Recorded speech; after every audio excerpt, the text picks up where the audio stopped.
Hey, welcome everybody to Squad Goes to Westeros, our weekly Game of Thrones recap show. Just a warning, if you're joining us for the first time here, this is not our usual audio quality. We are doing some renovations in our set. Also, I think it just started raining. And it just started raining, so you guys are probably going to be able to hear that. Another warning, this is a recap show. There's going to be spoilers in here. We are going to be talking about Game of Thrones Season 8, Episode 5. So if you have not watched that episode, put us on pause, go watch, come back. And did they ever come out with the title of this The one? Bells. The Bells. I don't like the titles this season. It's just... Yeah, and I don't know why it wasn't... They were keeping them under such secrecy, too. It's not like that was going to ruin it. The Bells, I'm not going to be like, oh man, what is that supposed to mean? Like, the only one I feel like that might have been a spoiler is The Long Night, where you're like, oh, yeah, that's going to be it. But I felt like I heard even before the season premiered, Episode 3 was going to deal with the Night Walkers. Yeah. So I'm like... Is that a duck outside? So that's a side note. That's going to have to get cut. But yeah, I think I heard before the season premiere that Episode 3 was going to deal with the Night Walker, so it wasn't even a spoiler. So I'm not sure. Or not the Night Walkers, but it was going to be the Battle for Winterfell. Yeah. But yeah, the Bells. The Bells. Which we learn becomes a little more important later in the episode. Just a little bit. I guess it really wouldn't have ruined anything. But this episode starts with Varys, the spider, doing spidery things. Yeah, it looked like he was sending out a letter of Jon Snow's true heritage, probably to everyone in the Seven Kingdoms. And they never showed if he actually showed the raven, or like sent the ravens or not. I feel like he had to have. Yeah. Like, I don't think they would have shown that if he didn't send at least some ravens out there. Yeah. But it's like a kind of a callback to Ned Stark when Ned was doing his... when he learned about Joffrey's true parentage, and he kind of sent out some ravens to kind of go, hey, things aren't right. Or he sent it to Stannis specifically. Yeah, Stannis the Manus. Stannis the Manus. But yeah, and then we learn Daenerys is not too happy with Varys. No. And there's a theory that Varys was trying to poison Daenerys. Yeah, you were telling me this before we recorded. I did not hear this. It's interesting. Because in the very first scene, there's like one of his little what does he call them? There's little birds. His little birds. His little birds. One of the children comes in and says, she's not eating. She refuses, and he's like, that's all right. We'll try again at supper. And then she said something like, I think the soldiers are on to me. Mm-hmm. And he says, of course they are. But it's something like, great risk, great reward. And then we never really got the resolution of he was trying to do that or not. Yeah, and I did notice something. He took off a ring. Yeah. And he put it in a bowl with one of the letters before I think he knew he was going to die at that point. So I'm curious what that symbolized. Like, if that's going to come back to play. Yeah. Why that ring is important. What maybe that note said. Maybe it involved more saying like, hey, by the way, I sent this out to everyone. But I'm really curious. Like, Varys is... one of my things about Game of Thrones and the books is I love all the schemer characters. Varys, Littlefinger. And I felt like in the last couple of seasons, they've kind of, once the show caught up with the books, they didn't know how to have them scheme. And it was kind of like, okay, I'm glad we have a little more scheming. Bit more behind the scenes, like where the viewers get to see it, and you're like, how is this going to come into play? Yeah, and it's usually them doing it where the viewers don't know, and you find out, by the way, they've been manipulating everything. So it's actually kind of weird to see someone doing a plan, but now we don't know what the plan or the end result is. And I feel like he might do like a jigsaw type thing of like, hey, by the way, even in my death, I have a plan in motion that you couldn't stop no matter what. Like, it was already too far in. And like, I felt like if that's the case, I think that Varys would have a good send-off. Yeah. Like, and he meets Jon Snow and basically says in a roundabout way, like, hey, I know what's going on. Jon gets angry, says, I don't want it. And then Tyrion watches this interaction and then outs him to Daenerys. But Daenerys already knew. Yeah. Like, we get this shot of, like, just a tired, crazy-looking Daenerys. One thing, I said this about episode 3, too. Like, some of the shots in this episode are some of my favorite shots in maybe the whole series. I think, like, the cinematography and the directing this season has been on point.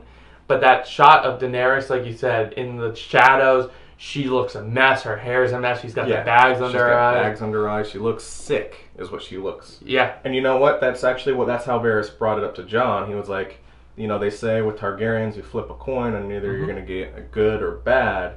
And he says, I don't know what Daenerys' coin is going to come up as, but I know what yours is. And then immediately after that, we get kind of the beginnings of a Mad Queen, it looks like. Yeah.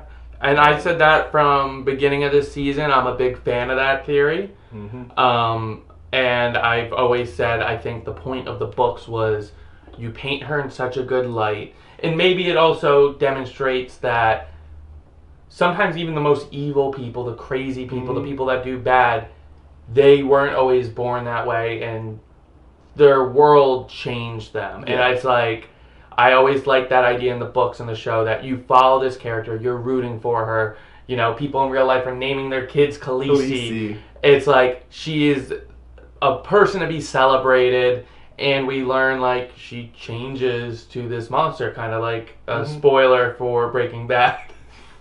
A Heisenberg. Yeah. But it's like you watch this transformation, and you don't know how to feel because you're like, oh, this is who I've been rooting for, and now they're doing really heinous acts. I had my issues with that I'll get into when we go on. But yeah, I'm a big fan, and I thought that scene was excellent. Yeah. And I know everyone's been going on about this season. Emilia Clarke's acting has been incredible. And I agree. I mean, she's kind of played all...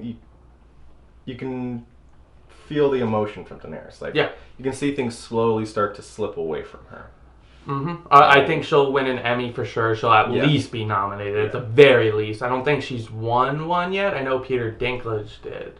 Yeah. I think he might have been the only acting award, like, for an Emmy for the show. But I think Daenerys, I don't think she's been nominated yet. I think she deserves one. I haven't been really watching any other television shows to see if there's competition, but she at least, I think, deserves to get nominated. Yeah, especially with it being the last season, I think they kind of owe her. Yeah. Like, it's your last She's literally gone from this innocent little girl with not really, all I want to do is just be left alone, have a happy life where I was, I don't want any of this, to now kind of this power drunk. I guess I'll go into what I was, like, kind of saving off, but it was like, that, like you said, she had a really good arc of this person who is being manipulated by her older brother. She has no backbone, essentially. She doesn't want anything. She just wants to have a happy life, you know, living with her brother and this and that. She doesn't have any political aspirations. And over the course of 6-7 seasons, we watched her change. Yeah. Even before that. But it was like we saw her become more authoritarian, or like more of a purpose, more authority, more of a badass. Yeah. And we watched her grow as a character. But then I feel like I said, I'm a big fan of the Mad Queen theory. It's not even a theory anymore. It happened. But I felt like we went from now a good ruler to Mad Queen from 0 to 100. 0 to like, 100. There was no like, I kind of wish we started seeing the seeds, and maybe there were little seeds before. I think what they might have tried to do was the whole when she's burning everyone alive, where you're kind of like, I don't know if I agree with this. And they did last season, they did. But I kind of wish like we saw more of that. Yeah. Where like you had multiple moments of I don't know how I feel about this, but she's Daenerys, so I'm cool with it. These moral gray lines where you're like, and I don't know how I would feel about this. It's not like. Yeah, she's not Ned Stark. I kind of wish it started maybe season 5. We had those moments over the course of time. Maybe it would have been a little more predictable, but if you sprinkle them in like once a season, then this will feel a little more earned. But we really only had her burn the Tarleys, And I think that was like the most, oh, she's not, and being a little uncooperative with her advisors, but that's not being crazy. That's, I have a different opinion than you. So I feel like I personally can't think of any other thing she did that was like a gray area that I felt like this twist was a little more earned. I liked the twist. I always said this is how it should go. So I'm happy that it went that way. But once again, like if D'Angelo was here, he always says you feel it being rushed a lot more too these last 2 seasons. And I feel like, honestly, I wish... Which we found out, yes. sorry to interrupt you, was before the episode, it came out that HBO offered the showrunners blank check for 10 episode season, or if they wanted to go more. Yeah, they basically they turned it down and said no, we'll do it in 6. Yeah, Game of Thrones is the cash cow. Yeah. You know, that's why I think HBO is kind of freaking out because for the business side of things, we're getting on a real tangent. But once Game of Thrones ends, like they don't have that big show. How many people are going to cancel subscriptions? Yeah, it's Sunday? Like there's nothing really to keep you going. Veep just ended. That's their other big show. A lot of their other shows like Westworld, Silicon Valley, which are nowhere even on the level of Game of Thrones, they're not on TV right now. So there's really no reason for people to pay. It's not like Netflix, where Netflix releases a show, good or bad, every single week. There's something new coming out. And I feel like HBO's freaking out. So they said, hey guys, here's a blank check. You can do 10 episode seasons. You could do as many seasons as you want. You will give you as much money to do what you want in the seasons. Yeah. And now we kind of see them going, they flat out said we want to do 6 episodes. And they said like we've always pictured the season as being like 64, or the series being 64 hours of TV. And I'm like, that is an absurd specific number. I don't believe for a second in season 1 they went 64 hours. That's not, because at the time they were doing 10-hour seasons. That's not even a full amount. Like, they just came up with the idea of doing shorter episodes, like shorter seasons. And they also have been kind of, a lot of the stuff like we talk about, Ghost not being there, John not saying bye to Ghost, things like that. And they basically were like, well, that's because we didn't have the budget. Yeah, they said we couldn't let John pet Ghost goodbye because it wasn't in the budget, and now we learned... That's a lie. Yeah, and apparently the wolf effect is really hard. It's harder than the dragons because they use real wolves. I guess they've been complaining from season 1 that these wolves are really tricky to do. And it's like, it just... I feel like... Huge part. Yeah, and I feel like it's not necessarily being... It is being rushed, but it's also just being lazy. Yeah. You can see the laziness coming through. They don't have the passion. Like, we could do John saying goodbye, but that's going to be like an extra day of filming. Like, let's... it's not... Is it needed? No. Just tell them it's not in the budget. Yeah, and... Just go the budget excuse. Yeah, and it's like... The Starbucks cup, for example. They fixed that real quick. This episode, there's a shot. It was a meme online, so I want to go back and look. But it's Jaime hugging Cersei goodbye, and he doesn't have the metal hand. It's like these little things that it's just like... And someone made the perfect analogy. They said, Season 1 of Season 4 of Game of Thrones is Lord of the Rings. Yeah. The movies of Lord of the Rings. So much passion, so much attention to detail. Doing it right, doing service to the source material. And they said season 5 to season 8, which I disagree. I don't think 5 and 6 were that terrible. They definitely were not on par. But they said that's like the Hobbit movies, where the creators who made this amazing fantasy film and TV went, we don't want to do it, but I guess we gotta. And we're just going to get through it as quick as possible because we got to finish it. And it's like, you're starting to see the cracks of that. And it's like, just with the writing being lazy, like, last week we didn't talk about how behind the scenes, the little behind the scenes featurette, one of the creators said, Daenerys just forgot about the Iron Fleet. And it's like, what do you mean she forgot? They literally reminded her in the episode saying, hey, there's the Iron Fleet. It's like, they just want to get through it. They don't care. And now we have to... It's like senioritis, I guess. Yeah, it's like... They're trying to make their Star Wars trilogy. Probably all their creative passion is in this Star Wars trilogy.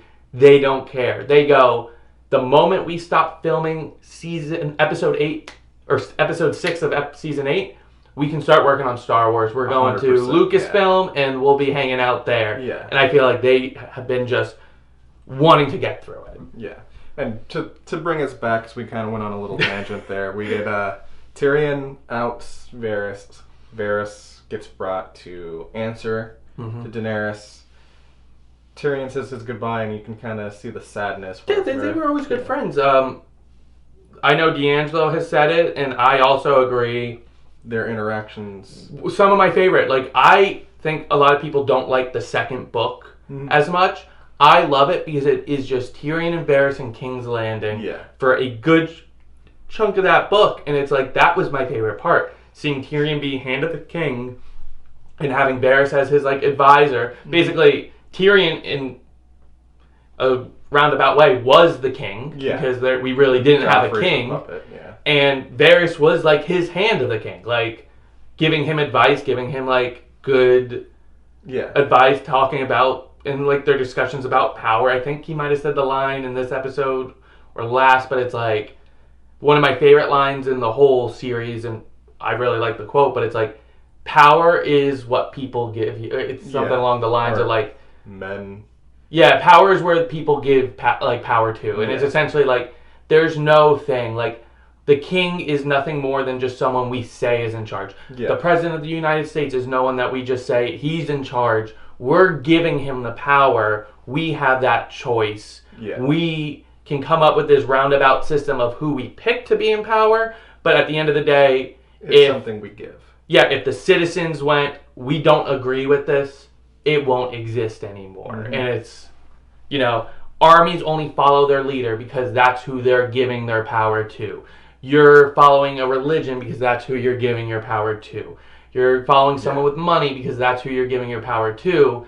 And, like, because I think the story in the book was, he said, like, a rich man, a priest, and a king all, like, walk in a bar, and it's like, who has the most power? And, like, that's kind of what led to that. And it's like, they all have the same because it's who we give that. Who we give it. And that kind of comes to play a little bit because after Daenerys burns Varys alive, executes him, we get some meetings, strategy meetings with Tyrion, where she basically says, I'm going to burn the city. Yeah. And he's saying, well, I think we should do it this way. Like, if you hear the bells, that means the people have surrendered. They'll open up the gates, and innocent lives don't have to be we can save a lot of innocent lives, basically. And that he brings it up to Jon, I think, at the same time. He says, you know, if you hear the bells, call your men off. Yeah. That means surrender. They tell him that Jaime Lannister was caught trying to go back to Cersei, and he goes to set Jaime free, just kind of like how Jaime set him free, and he says the same thing to him, like, hey, when you get in there, get Cersei out, but then have them ring the bells, and this whole thing can be over, and not as much bloodshed. Yeah, Tyrion is just trying to win the throne with the least amount of bloodshed. And he even says, like, once they see, like, they'll give you Cersei. They won't, you know, it's if the people there don't need to die and they see that, hey, like, this battle's over, they'll let you have Cersei. They're not going to protect Cersei. Yeah.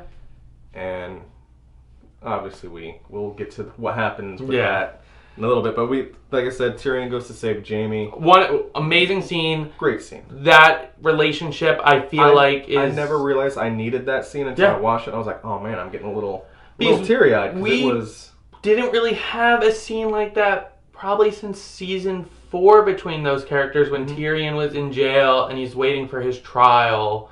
And it's like that, at the end of the day, like, Tyrion has only had that one person to rely on. That one person that he fully trusts, that one person that has had his back, doesn't care what he looks like, doesn't care. It's always been Jaime. And, like, that was, like you said, it was like a scene.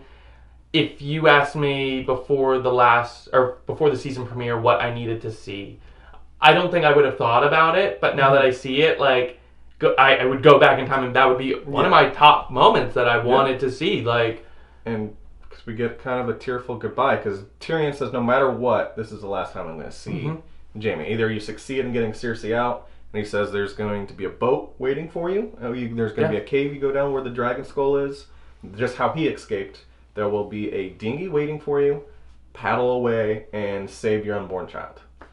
And so basically he's either going to succeed or they're going to die in the keep, and it's going to be his last time seeing him. And he says, you were always the one that was there for me no matter what. I would have never gotten through childhood without you, that kind of thing. And it was very tearful, very heartfelt. And even Jamie's like, well, they're going to kill you when they find out. And he basically says, so be it. Yeah. And then we basically get straight into the battle for King's Landing after this, because it's straight into, they set up, I think they said something like Daenerys wants to go before morning. Yeah. And all her advisors are like, but we need the rear guard, that kind of thing. And she's anxious basically to get revenge, it feels like. Yeah, she has a scene with Grey Worm. She has the collar that Missandei always had. And she's like, oh, this is the only thing that she brought with her only possession. And then Grey Worm throws it in the fire. And that's kind of, looking back now, it's like the signal that they're like, what is the Targaryen saying? Fire and blood. Fire and blood. And it's, there was also that this next scene. Yeah, we have the battle. And this is where my thoughts start to come into play. I think everything before the battle I was really on board with.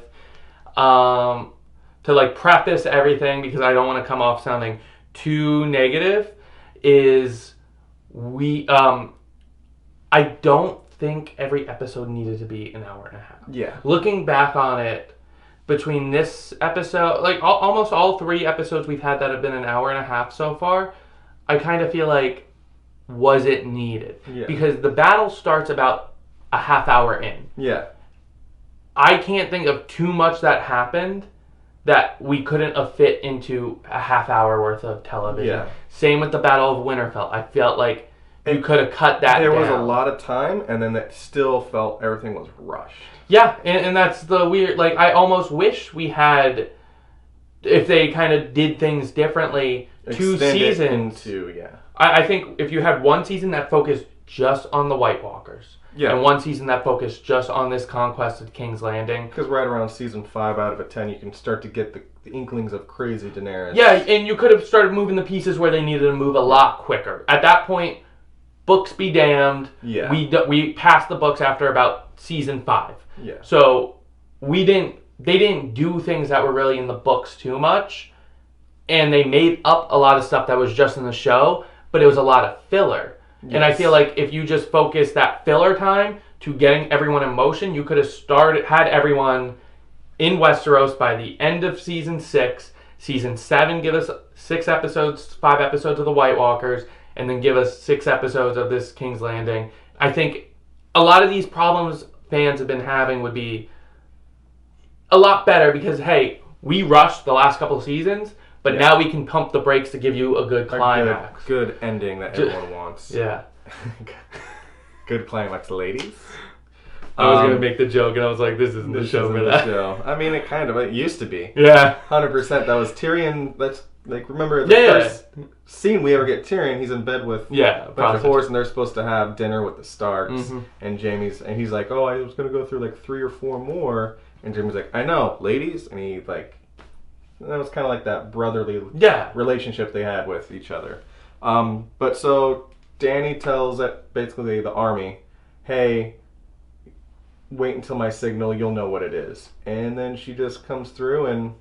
Well, even before that, she burns the Iron Fleet and all their defenses. Yes. And this is now, once again, I think every episode this season has been amazing in a bottle. If you look at the episode on its own without caring about the lore, the mythology, and everything that happened before, every episode has been nonstop. It's pretty much well made, it's well shot, it's well acted, it's been perfect. But then when you compare it to the rest, literally last episode we saw them shoot 90 arrows at Daenerys and the other dragon.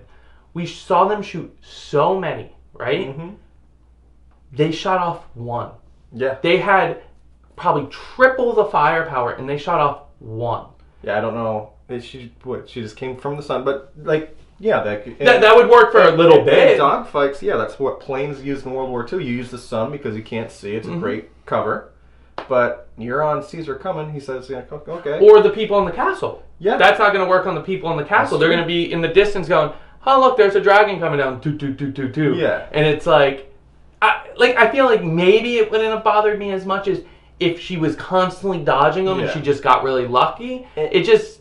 There could have been a better way to disable the defenses without that. And online, there was a lot of negativity. I think there's been a lot of negativity this season. Like I said, I liked the episode. Yeah. That was the only part that I was like, okay, yeah, like there's reason to, because last episode, these things are freaking laser beam. You know, whether or not you think that in the book there's projectiles aren't supposed to be able to kill dragons, and that I'm okay with. Like, because I know you make differences, and I feel like if in the show the logic is we can kill a dragon with this, I'm fine with it, but be consistent. Yeah. Don't shoot it one time, it gets hurt. Shoot another time, it's like a one-hit kill. And then one time we can shoot a million. Yeah.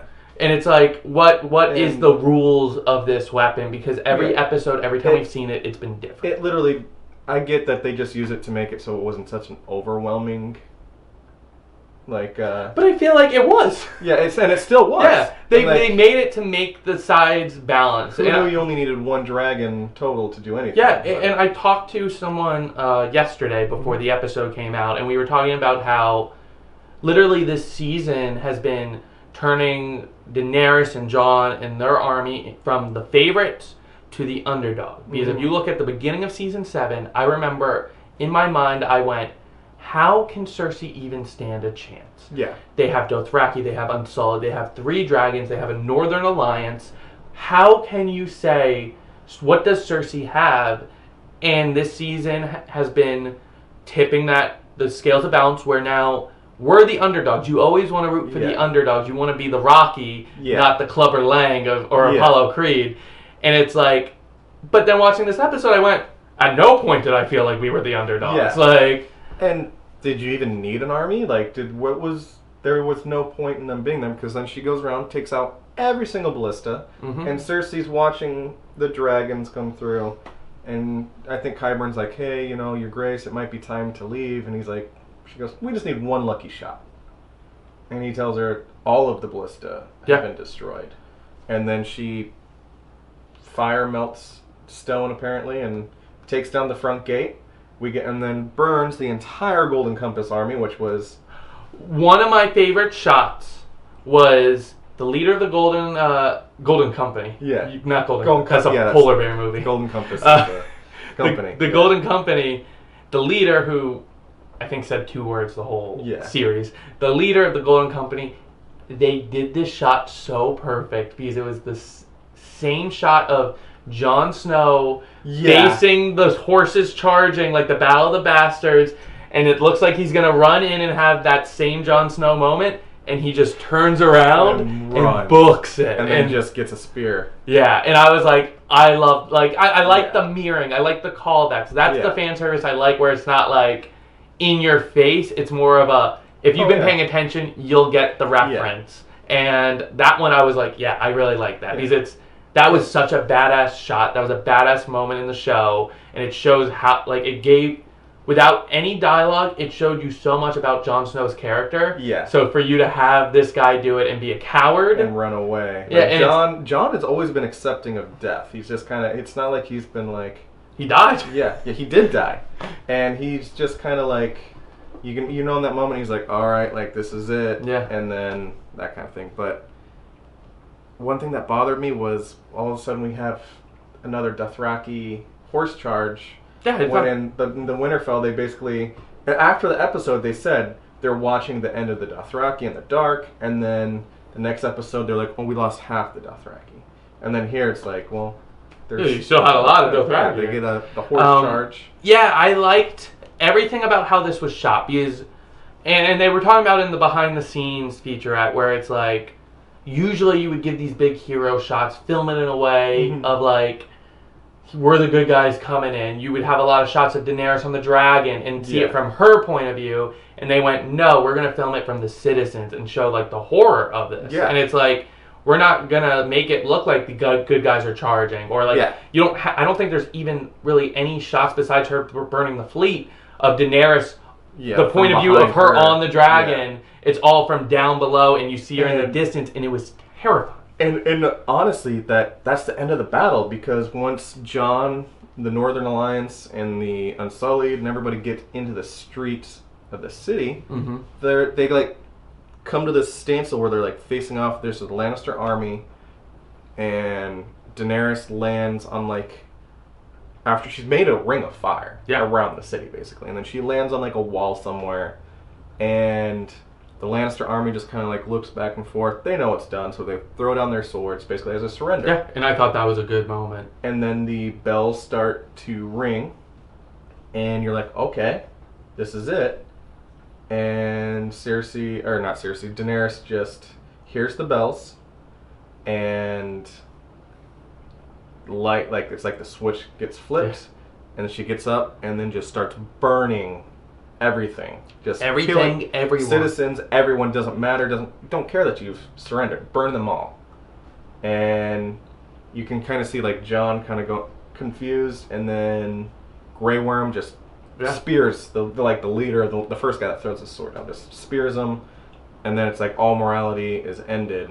And I think that's the moment and if Jon ends up on the throne, which I think he will, that's going to be the moment that I think he realized I need to do this. Yeah, because it's not about me anymore. It's not about what I want. It's about the I've always told everybody, Jon learned how to be a man from Ned, and Ned was all about honor and duty. Like, it's my duty to do this. Like, I don't pass the sentence. Yeah. The man who passes a sentence should swing the sword. Jon believes in that as well.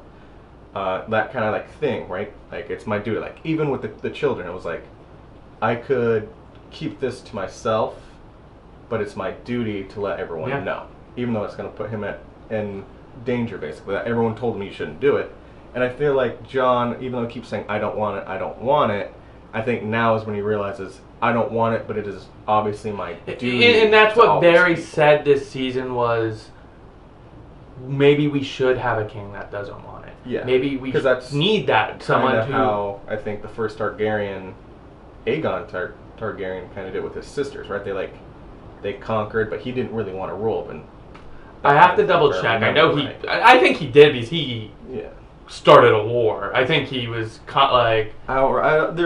there's some story about it. I don't remember exactly. There might have been someone in the Targaryen line though, because it's lasted 300. I know Rhaegar was just kind of like uninterested in war, just wanted to sing, that kind of thing. I don't know. Yeah, he was just a kind person. We're getting sidetracked. So Daenerys starts killing everything, and you can, like you said, you get that moment. Jon's like, you basically read it that he's like, I've made a mistake. He even kills one of his own men. He does, because one of the Northmen, he's telling people to no, stop, run. He starts helping the citizens to escape, and one of his men is in the middle of trying to rape a lady, and he comes up and just stabs him. And someone I read on Reddit was saying that this is probably going to be like the ending of the books, because George R.R. Martin always said it is going to be bittersweet. Yeah. And they basically said this episode was just a very rushed, kind of different version, but it's like you see the guys we were rooting for are just as bad. Their soldiers are raping, because for the most part, I think in the books you kind of see the bad guys do it mainly. And it's like, hey, they're doing messed up things. It's bad on both sides. People are just people. There's no such thing as good. There's no such thing as bad. The world is just a song of ice and fire. There's no good in it. Last episode, I think Daenerys said something about like, they'll know who to blame when when everyone's burning, basically. Like, you basically did this to yourself, and that's exactly what she's just going down burning citizens. There's such scenes of because they follow kind of like this mom and daughter who got locked out of the gates, and then they're and that was smart. You kind of get us attached to some of the citizens. Yeah, like the normal people, and so that casualty has a little more emotional. Hey, sorry, we had some technical difficulties there, so. We're going to kind of bring it back a little bit. If we repeat some of the stuff, sorry, we're just trying to make sure that everything... We didn't, because we had some really good conversations, some good points. We don't know exactly when the camera cut off, so... But one thing I did want to bring up, because I don't think we're going to segue, is I was wrong. We did have a lot of glimpses of Daenerys doing some Mad Queen things. She did crucify the Masters. I forgot. I don't know if that made that whole speech made it on. But we were behind it because morality. There was a moral reason she was freeing these people slaves. are slavers. They're bad. I'm all right with it, and it's a necessary evil. Mm-hmm. I'm perfectly fine. She's still talking about, oh, I'm freeing people. I'm a ruler for the people. What did she say? I'm not here to break the wheel. I am the wheel, or something like that. And turns out, like, yeah, you are the wheel. Or she wasn't here to be the wheel. She was going to break the wheel. And she is. Yeah, she's part of. Yeah, and I think that was a big thing. I just want to make sure we got on before I get people think we missed that. And and she did do some nasty things. She was crucifying slave masters and stuff like that. She had no remorse when her brother died, the only family member she thought she had, and she just kind of was like, he's not a dragon. And it's kind of like, I think she even, after she kind of realizes, like, becomes a Targaryen after she sacks Meereen and kills all these people, and she finally says fire. She said something about fire and blood, and you're absolutely right. Like, you're not going to listen to me, you're not with me, then so be it. Like, you did this to yourself. Yeah. And we have her sacking the city, all this destruction, and Arya and the Hound have finally made it to the Red Keep. They're going through. They're in the map room, which I thought was kind of cool. That was a good. Cersei had the entire floor painted. That's the quick travel spot. The quick travel spot. You find a map on the floor and you can quick travel to any location. Well, and, no, they cut that out of the show, but it's in the books. But it's in the books. And so the Hound basically says to Arya, like, hey, are you sure you want to go through with this? I've been wanting revenge my whole life. This is what it does to you. There's no coming back. Like, you come with me, we go to die. I'm not here looking to win the war. I'm here to get my revenge. Yeah, I'm here for one person. That's it. I don't care what, like, all this, I don't care about. You become me when you go through with this. And Arya basically kind of clicks. Like, she remembers she's always been about revenge, and she's had a list. Like, that's been her thing. And then all of a sudden she was like, "We're all for family." And just want to make sure the camera's still going. If I pop up, I'm just making sure the camera's recording. I'm a little paranoid now. Yeah. She was about family for about 2 seconds until she found Jonna is a Targaryen, and then she went south for revenge again, and now she skedaddles. And then we get the main event, the hype. The Clegane Bowl finally happens. And I wanted to bring up something.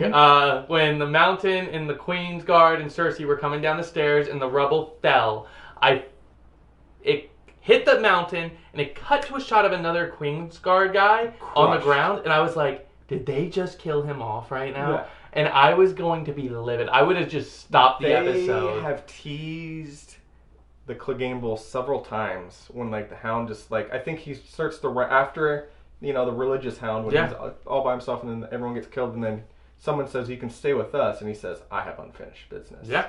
And you're like, air horns, like, they're going to be in the same area. Yeah. The mountain had just got brought back to life. We have him in King's Landing. They kind of mug each other, and you're like, says, we're not done. We'll see each other later.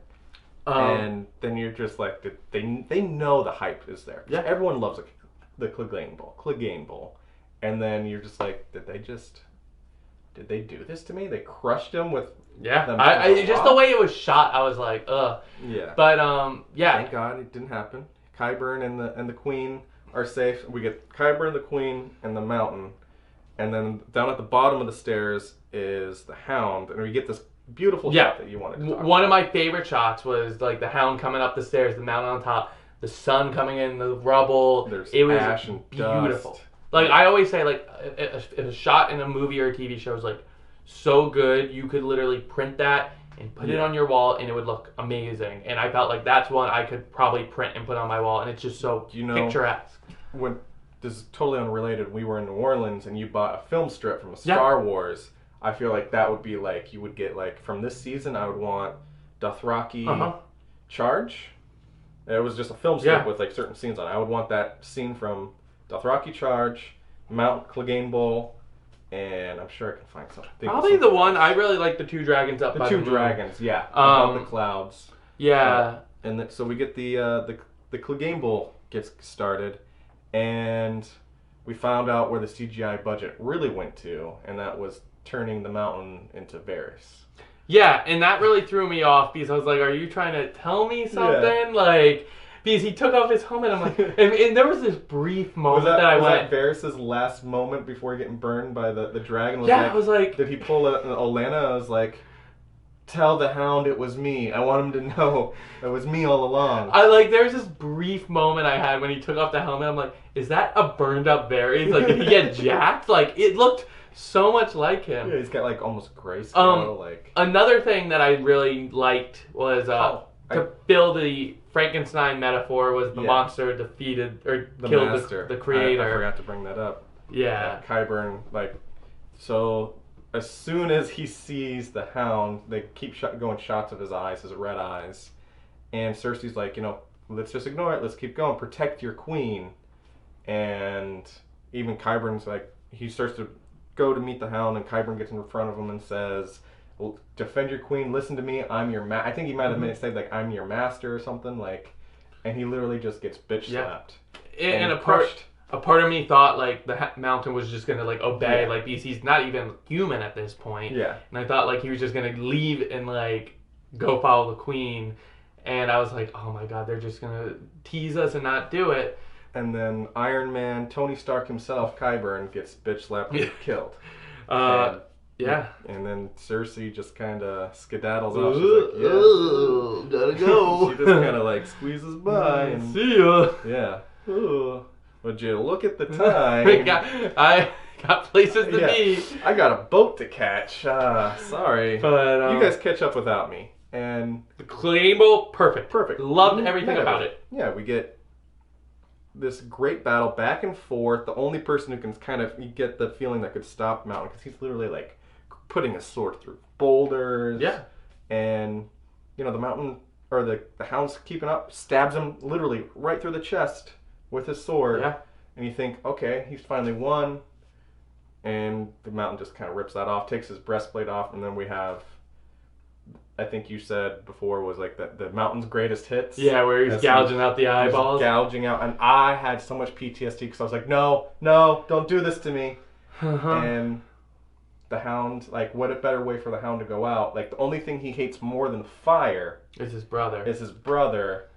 And he takes them both down into the dragon fire below. Pushes them through the wall. They tumble. And this scene is one of the few things this season that I feel like was hyped up in the show and had an amazing payoff. It was the payoff that deserved the hype. And honestly, they didn't hype up the Clegane as much as the other things like White Walkers and Cersei and Mad Queen. And it got a better ending. Yeah, it was, I felt like perfect, where it was like a really good ending. It was action-packed. It was what you wanted. It had that emotional weight. It was a good resolution to that character. My whole thing this season has been, give me good resolutions to these characters, whether you kill them or give them some kind of ending, because we were talking about earlier, we've been going on tangents, but we're wrapping up, so it's time to kind of think about the series as a whole, more than just by episode. And I think I was more forgiving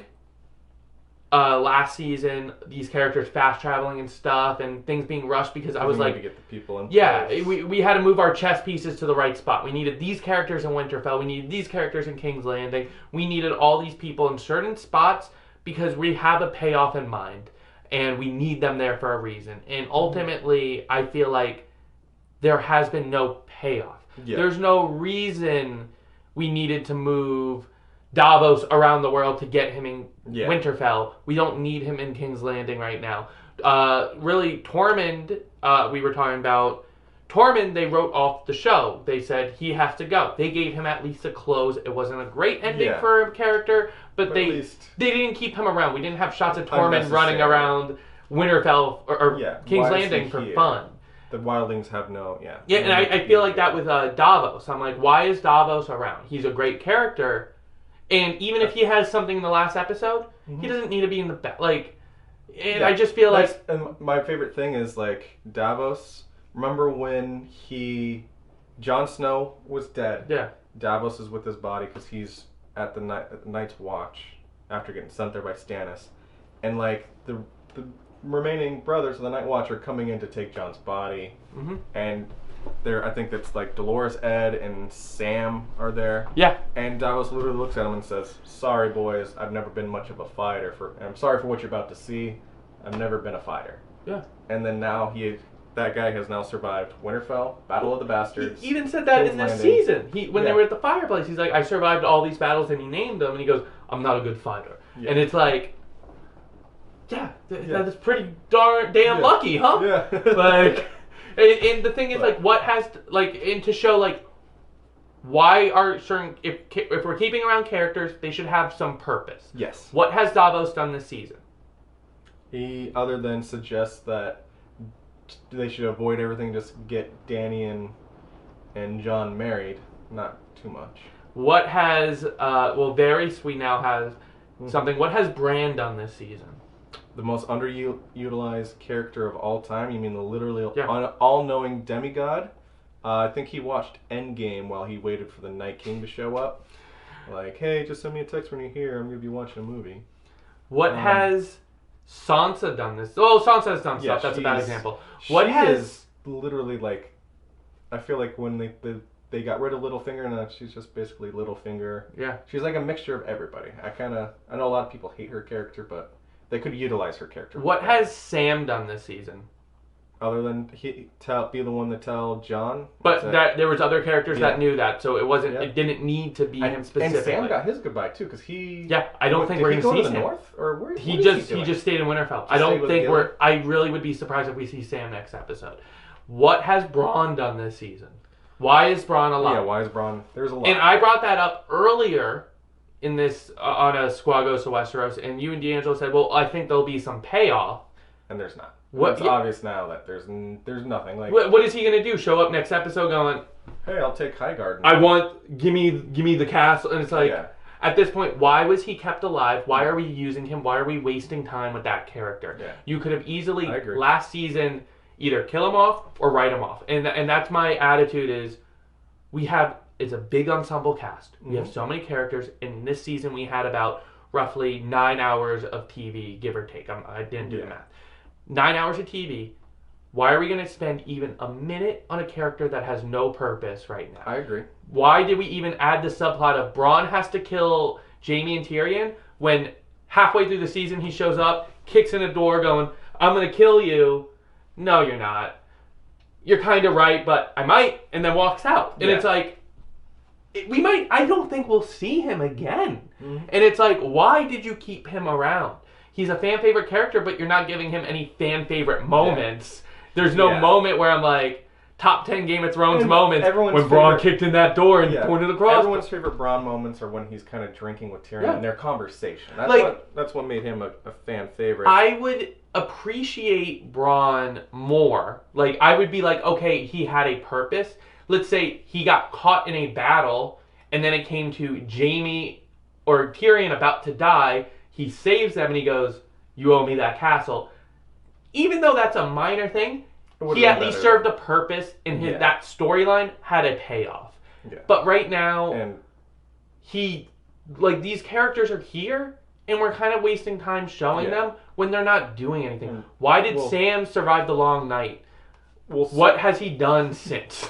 We'll circle back to this when we get to the thoughts of the episode, because there's a few things we do need to grab, but the Clegane Bowl, we get kind of like the ending we wanted with they both. We can't even say who won because they both. Everyone wants to say the Hound won because this is what he was after. Yeah, I would say the Hound wasn't really in it to survive, like he said, and he killed the Mountain. That I would say is a win. Yeah, the Mountain was not going, "I'm gonna kill the Hound no matter what." The Mountain was just trying to kill the Hound. Yeah, and then we finally get. Jaime is on his way to save Cersei. He runs into Euron, who swam because he jumped off the burning ship. And we get kind of like this pointless... I felt like it was kind of a pointless battle because it's like your only reason to have the edgy pirate was to even the battle by killing the dragon. Now that's done, he gets into this fight with Jaime. Yeah, I was not into this. I'm not a fan of the Euron show character. Yeah, he injures Jaime. The one emotional thing that you can give was that they're both sleeping with the same woman. Yeah. And that they both are being told she has a child that belongs to both of them. Yeah. That should have been brought up. I don't think the kid is ever mentioned. He brings up that he fucked the queen, but they never brought up the kid again. And it's like... And I think the showrunner basically said, I don't think Euron was paying attention when someone said, like, brought it up to him about Tyrion. Yeah, saying, exactly. Like, Tyrion, he's like, I just found out about this kid, and Tyrion shows up, and he knows, and he hasn't been here for months. Yeah. And did the showrunner say he wasn't paying attention? Yeah, he wasn't paying attention. Just like how Daenerys forgot about the Iron Fleet. So but there's problems there. I feel like, why would you introduce this baby storyline, once again, if it goes nowhere? You're introducing storylines at the end game, no pun intended. Yeah. You're introducing storylines at the end of the show that have no resolution, that nothing happens with them, and you're just filling time. And the thing is, we have a very finite amount of time, and I'd rather of it been used differently. Like, we didn't need a 15-minute sequence of Jon and Daenerys flying around and being romantic. We didn't need, like, and like I said, I think some of these episodes could have been shorter, and I think you could have had more episodes. But I just feel like, it's just the like I said, the laziness. I honestly, realistically think they wrote each episode without the plan. Yeah. I think they went, let's have this cool storyline with Bronn killing the brothers. And then they're writing and they're like, hey, what about that? And they're like, oh yeah, crap. We already wrote episode 1. I'm not going to go back and edit it. We'll just... here, actually, I have a good spot where I can add in a scene on episode 4. Yeah. Okay, cool, I added it. It's tied up. Storyline done. Like, they introduced the storylines and they didn't have a thing in mind of where it could go. And it's like, at this point, we already have a dozen storylines. You should have focused on those. I agree. And so, but go back. Jaime, Euron fight. They both injure each other. He stabs Jaime in the ribs twice. Jaime miraculously comes through, kills him, continues to keep to find Cersei, and Euron kind of in his last words, his death cry is, I'm the man who killed Jaime Lannister. Sure you did. Yeah. And, like, you were such a great character, and, like, I couldn't think of a better way for you to go out. Like, better last lines from a super solid character. And then Jaime finds Cersei, and they kind of, like, Cersei has ordered him dead, and she kind of, like, breaks down. You can tell she's for the first time, scared for her life. Yeah. Because the entire time she's just kind of been like, so be it, so be it, so be it. I'm not surrendering.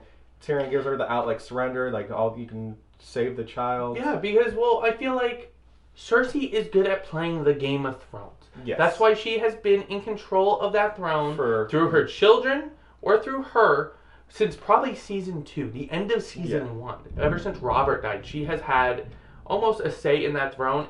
Yeah. Minus a period when her dad was kind of calling the shots, but she was still, her team was there. Yeah. She knows how to play the game. I think this is the first time that someone took the chessboard, where she is a chess master, flipped it, and just started throwing punches. Yeah. And she has no idea what to do. She planned. She, like, when she was having that scene, which I thought was a great character moment of her going, well, the Scorpions will get a lucky shot, and he's like, they're gone. Well, the Iron Fleet's there, and he's like, they're gone too. And it's like that. Yeah. I didn't account for any of this, and she's not playing by the rules. Like, now she is burnt. I thought using the civilians as, like, basically she a thought meat that shield was going to be like, she'll never do this because I'm going to bring everyone in. And not only did she not do that, she didn't just burn down the castle where the civilians were, she burned down the city. And I think it's that, like I said, it's that moment of, and it's also a downfall to Daenerys of Daenerys has been a leader, but she didn't know how to play the Game of Thrones. She doesn't know how to her advisors, because every time she says something, they're like, I don't think we should do this, we should do it this way, and then something bad happens. And for the most part, her advisors know how to play the game. Yeah. Like, and it's that thing of, I don't care, I don't want to play this. Yeah. But that's how the world works. Exactly. And she just went, no. Almost do like it this way, it's much easier. And it was just a good moment. Jaime and Cersei met up, which brings me to my biggest grievance about maybe this series at this point. Okay.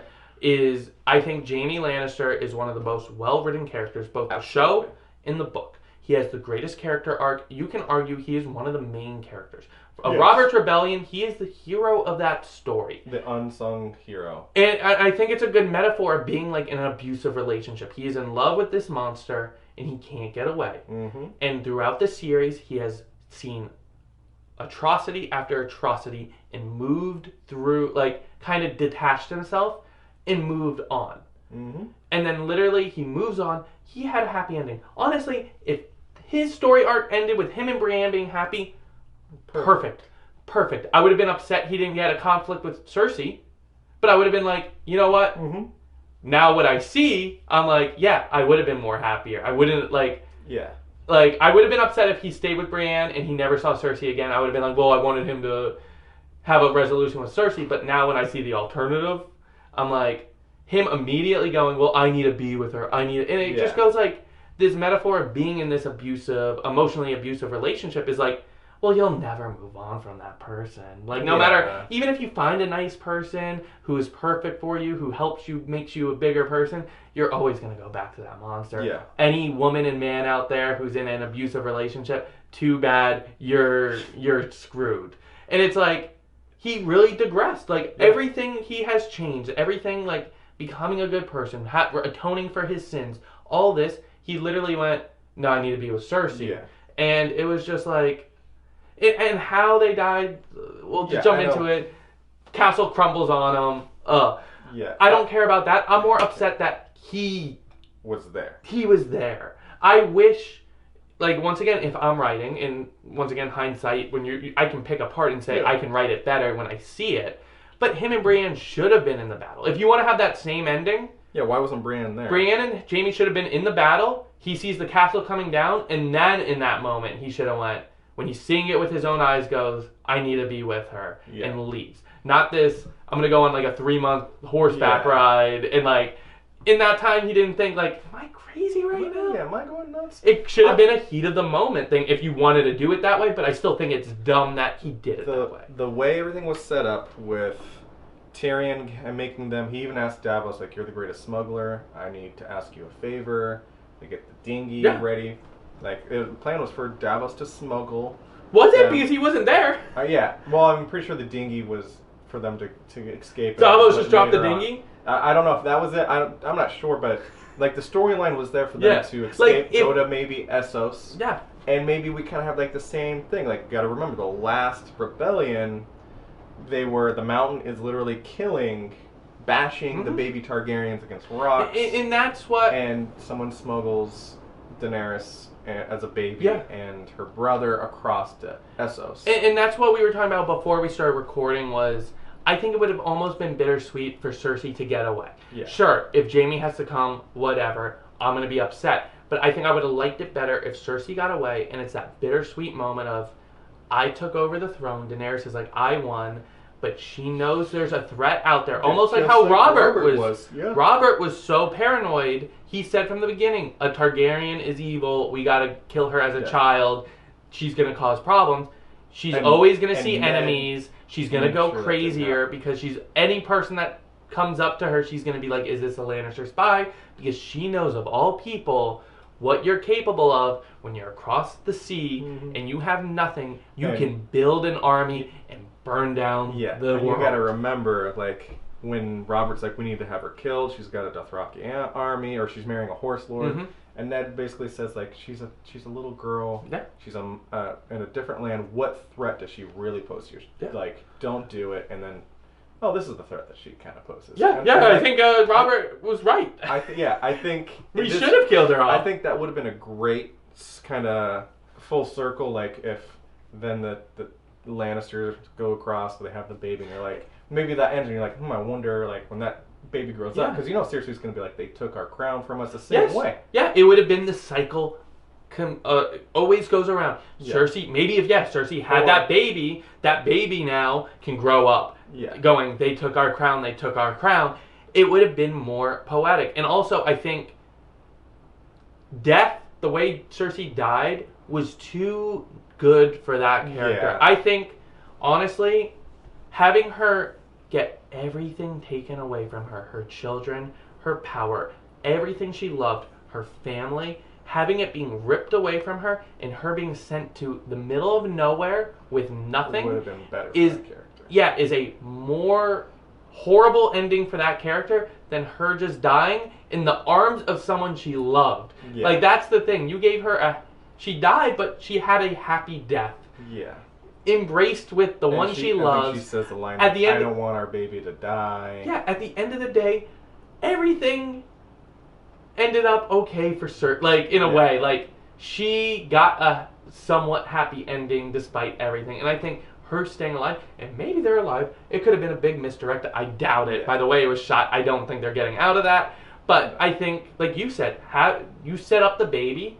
What was the payoff to having her have a baby? Nothing ever came from that. Yeah. But if she survives, she gives birth to a baby now, that baby's going to grow up going, I was a king.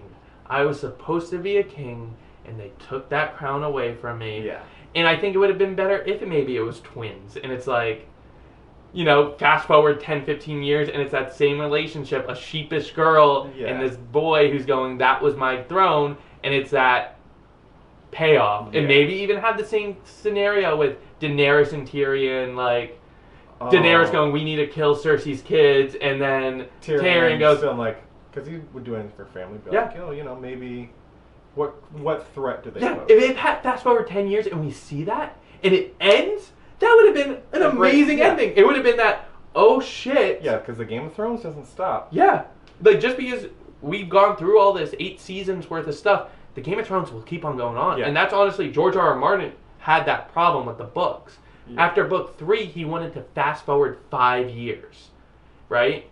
And he wanted the dragons to be a lot bigger. He wanted the kids to be a lot older. It was going to skip, like, Arya training to be a faceless man, so she's already a faceless man. All this stuff, but he went, the Game of Thrones doesn't stop. Like, shit's going to go down in 5 years. Yeah. There's no way I can just skip over that. Like, and I kind of wish it was that the cycle repeats. Almost, hey, it's a wheel. You didn't break the wheel. We're in the wheel. And it's like, that would have been an amazing ending. And now I'm upset. Yeah, it was one of those things where I thought that's where it was going with the dinghy. And it would make sense. The dinghy, her having the kid. Then you could go, oh, it all paid off. Yeah. We set up this baby. There was a payoff. Yeah. We set up this dinghy now. There was a payoff. Well, there was really no reason the dinghy needed to be in the equation. Like literally the same thing. Like, the mountain is literally going through, killing everyone at Dragonstone. They're just murdering everybody. It's no hope, escape, all this disastrous kind of war crime type stuff. And then I think after this, the final kind of episode, Jon retreats, calls his men out. Yeah. Last time we see them, Daenerys keeps going. And Arya is now in the city, kind of lost, walking around. That was the last shot of the episode of her riding away on the white horse. Like, it was maybe sunset and the fire and the ruins. So another beautiful shot. The mother and child that she was kind of following all episode, helping. You think maybe they're going to all get out. Dragon comes by for a run, torches everybody. Arya kind of wakes up and from this little daze, turns, and all you see is just all these petrified, like Pompeii, petrified bodies, and it's like the mother and daughter hugging each other. Yeah. And she's going through, she's seeing all this death and destruction of like, you can't believe this is happening. There's no way to stop it. And then she sees like this pale white horse. I think, isn't there a line about like, death rides upon a pale white horse or something like that? I think that might be in one of the prophecies now that I think of it. I didn't make that connection. That's actually awesome. Yeah. If that is true. There is something about a white horse, a pale white horse, in one of the prophecies at one point. I think... And if there's like that ash falling as well. Yeah, I'm really confused why Arya had to be the character, because I know you need a character we know to see the wreckage, and I'm confused why Arya had to come to King's... Like, once again, like, what that purpose was. I am still holding out hope. I think it will definitely get paid off. Hopefully. But you could have easily had Jon be that character, running through the wreckage, see the horrors, and then he kind of goes, okay, now I gotta kill Daenerys. Yeah. Speaking of prophecies, one thing I wanted to bring up was in season 2, it was more a show thing than a book thing, but season 2, when Daenerys is in the House of the Undying, she walks into the Great Keep. And I was going to bring this up. It's all ruined, covered in ash. She's seeing a vision. Yeah. Because the sorcerers are playing, because they have her dragons. And she goes in, and she's... I'll let you continue. Oh, yeah. She walk like, it's, she's having a vision. In the book, it's a lot more visions, a lot more prophecies, and it's more psychedelic than in the show. But in the show, she walks in, the great sept, not the great sept, but the great hall is all throne room. Yeah, it's all decrepit. It's burnt down. The ash is raining from everyone thought it was snow at first because of maybe the Night King. So it's like it looks very much like winter. On the throne itself, covered in snow, because snow sits on the throne after she burns down the throne. That's it. That's it. The throne is covered in snow. The teaser for next week's episode, I don't know if it was snowing or if it was still just the ash falling. Yeah, it kind of like comes out to the wreckage of everything, and then there's definitely stuff falling, and you definitely see like, okay, like Bran even had a vision back in season 2 or from one of his Raven dreams of a shadow of a dragon. Yeah, and they did that shot. I thought that was really cool. Yeah, that was another really good callback. And like you're like, okay, yeah, we've seen this. We've known about this for now 6 seasons. Like it wasn't snow that we saw falling. Yeah, that was ash. She burned it down. Was destroyed. That's exactly what she did. Yeah, and then that's where the episode ends. Yeah. I think we're gonna get the fallout. It's the last episode. I do think Jon's gonna end up on the throne. I believe so as well. I think unless he attempts it, and Daenerys stops him. Yeah. I could see that happening too, because Daenerys right now has crossed the line. Yes. And when you cross that line... He's a duty, honorable man. He says, you're my queen, I'll follow you no matter what. And now he's realizing, I can't do this. And I think the moment he makes a move, because I don't think he's just going to stab her in the back. Yeah. He might even give her a chance to step down. She's going to be like, I knew you would do this. And I think she won't hesitate to kill him. Yeah. I think it could go either way, but it's going to end up with one dead, one alive. You got to remember, when Jon shows up after they kill Varys, they have that meeting in her room, and she's like, they start kissing, and then she's like, is that all I am to you, just a queen? And then she kind of gets a little mad. Yeah. Like, maybe Jon should have just, fucked her and gotten... Yeah. Could have avoided this, but... I think you're right. Besides that, I don't know. Is Cersei and Jaime alive still? I doubt it. I was seeing a lot of online chatter saying maybe they're alive, maybe it's just a misdirect. I think that's a lot of But the thing is, a lot of people said that about the Night King. I remember after episode 3, everyone was like, that's about Bran. It was some kind of like illusion, that's this and that. Yeah. Are we going to get a payoff with Bran next episode? Do you think something will come full circle where we go, oh, he was worth it having around? Maybe Bran goes north of the wall. Because remember, there was the city of the Night King. He had in the far north. Forgot where it was, but there was like that shot where it showed. Oh yeah. Like the city where you're like, oh, that's where they live. Let's. And then they never revisit. Let's kind of go through, because this is the last time we can speculate. Bran, what do you think is going to happen? Real quick, lightning round. You think he's going to go back north? I think he was marked. I think says he's something different. I think he might. Because we've got to remember, the show is always about like the Lord of the Light versus the Lord of Death. That they had their champions, Azor Ahai and the Night King. We have a lot of fan service moments in the show. I think we're going to have the Bran as the Night King payoff. I think we're going to see him become the Night King or something. Like I said, we'll just go quick. Arya, real quick, what do you think is going to happen? End of the series. I think she ends up dying. You think she's going to end up dying? Do you think she's going to kill someone? Death rides a pale white horse. Why would you put that in there? Yeah. But once again, we've been let down. Jon. I think he sits on the You think he's going to do it? I think he kills... I think he's going to die. I think Daenerys is going to sit on the throne. You think he's going to kill Daenerys? Yeah. Both of us are saying there's not a scenario where both of them survive. No. I could see a Romeo and Juliet situation where both of them die. But I don't know what would happen after that. Tyrion. I've been saying since the beginning of the season he's going to die. I think he's going to go against Daenerys. She said, we're going to go through a rapid fire. It's our last time to speculate. So I'm going to go through every character. We're just going to say what we think might happen real quick. Sounds good. Bran. I think he's going to have some kind of Night King quality, or he's a worthless character. I think we're going to see him, once again, I think we're going to pay off maybe the Bran is the Night King theory, because otherwise, like I said, when it got cut out.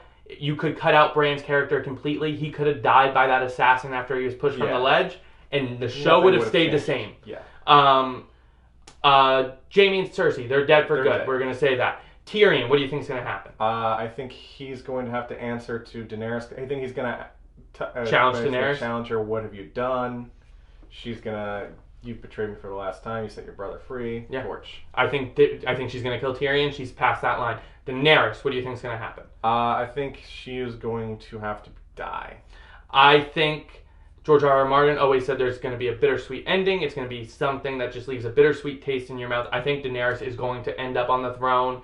We've been rooting for her, and now we're at the point where we go, ugh, I don't know how I feel. John, you think? I think Jon sits on the throne. Okay. I think unless he kind of has like a Clegane moment where both him and Dany die. Yeah, I could see them both dying. I could see one of them dying. I don't see a scenario where they both live. Sansa, I think she lives. If Jon's on the throne, she's part of the council. Yep. At least Lady of the Winterfell. If Daenerys is the one that's ruling, she's going to view Sansa as a threat. And your dark horse theory? My dark horse theory is that she becomes queen. Yeah, I could see that because it would pay off the ultimate Littlefinger move of her scheming and manipulating, which and she caused wanted. And just like Littlefinger, she caused chaos, and as he said, chaos is a ladder, and you can move on up. She always wanted to be a queen, but she always saw it as marrying a king, and not as being a ruling queen, but maybe her. And now she's realizing she might be a little bit smarter than everybody else. Arya, I think she dies. If not, she's I think I said she would make a great Kingsguard for Jon. Yep. But I think her and Mr. Baratheon die. I don't think they end up getting married. Okay, Brienne, she could be part of the Kingsguard as well. I could see that, especially if Sansa becomes queen. She always wanted to be. That's how she started. In the Kingsguard, you don't have any relationship thing, so it kind of helps write that bad writing out. Gendry, you think we're going to see him? Maybe he might see if Arya dies, might kind of go on like a last second. I really picture it as whoever ends up king or queen. We're going to see a Lord of the Rings scene where they get the crown and all the characters are there. I think we'll see him in passing one more time, but he probably won't have a line. Yeah. Bronn, he might have a minor appearance. He's not going to make a major role in anything. I think maybe if Tyrion's alive at the end of the day, he might end up being the Lord of Highgarden when they do that little pass by. Yeah. Davos, I think he would be part of the council if Jon sits on the throne, maybe Hand of the King, if not Sansa. And I think that's really all the characters that are left. I can't think of anyone. And then you want to do the which house? House that won, I think we both kind of agreed it was Clegane. Clegane, they even though the house is done, but they had the best moments. That's what I look for in the house that won. Who had the highlights? When I think of that episode, what's the first thing I think of? And it was the Clegane Bowl. And because we lost 2 Lannisters and one lost a crown. Targaryen went mad. Nothing with Baratheon. Starks had nothing, and that's pretty much all the houses that really matter. So yeah. I think that's pretty much it. I think Grey Worm. Grey Worm, he's gonna be there. I don't think he's gonna have any payoff or emotional thing. He didn't blindly followed his queen. Now he has kind of turned into this bad guy. He has no redeeming. He's so far gone because Missandei is dead. There's nothing to kind of ground him. I honestly, the way the show's going and how they're writing, I don't think we'll really even hear from him in the last episode. I think you might see him real quick, but I don't think he'll have any kind of emotional. I think, that about does it. I think that will conclude this episode of Squad Goes to Westeros. Join us next Monday for the season finale. Series finale. And I think we will see you next week. Yep, we're out. That's it.